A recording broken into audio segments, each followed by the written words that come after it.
咱台湾有甲美国买108台的 M1A2T 战车，头一批38台有风声讲，今下晡已经到高雄港啊。军方是家列作机密袂当翕相。这款战车奉叫做是地面上上介强的战车，这型号顶头有一个 T， 就是代表台湾，是美国为台湾特别定做的车型，会当使用这火力真强的战车炮，安装部署伫北部，要来强化着首都的防卫能力。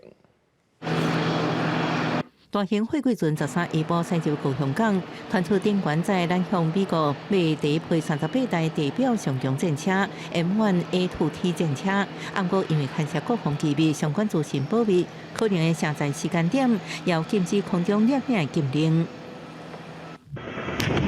这是国军继30年换新战车，会由陆军团接装，未来108台会部署伫北台湾，强化首都卫戍量能。M1A2T 车身是复合式增加，防护力悬，而且有真好的机动性。搁在火力强大110公里战车炮，加体悬接全效率的打箭系统，应付国军地面部队有更较悬的战场主动权，成做滨海决胜、拖hand占地的关键。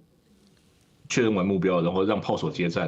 然后炮手接战的同时，车长可以运用他的独立热像仪，再跟下一个目标接战。所以它拥有比传统战车高上非常多的交战的效率和能力。如果单以刚防护能力来讲，我们知道 M1A2 其实是过往战车的好几倍。在面对现代化的反装甲武器的时候 ，M1A2T 是有机会能够存活。那很多时候，它甚至可以挡下很多攻击。伫美国总统当选人川普上任进前，伊的前国安顾问欧布莱恩证实，已经替赖清德总统转交护函给川普。佮指出，川普了解台湾的安全条件，不过也认为台湾真正够深，未来台湾可能需要对美国买大量军备。He sees Taiwan as a very rich country, and so I don't think he would underwrite, Taiwan's defense anymore. And so I think it's the Taiwanese coming, the ROCs coming with big purchases of U.S. weapon systems to balance out the trade deficit.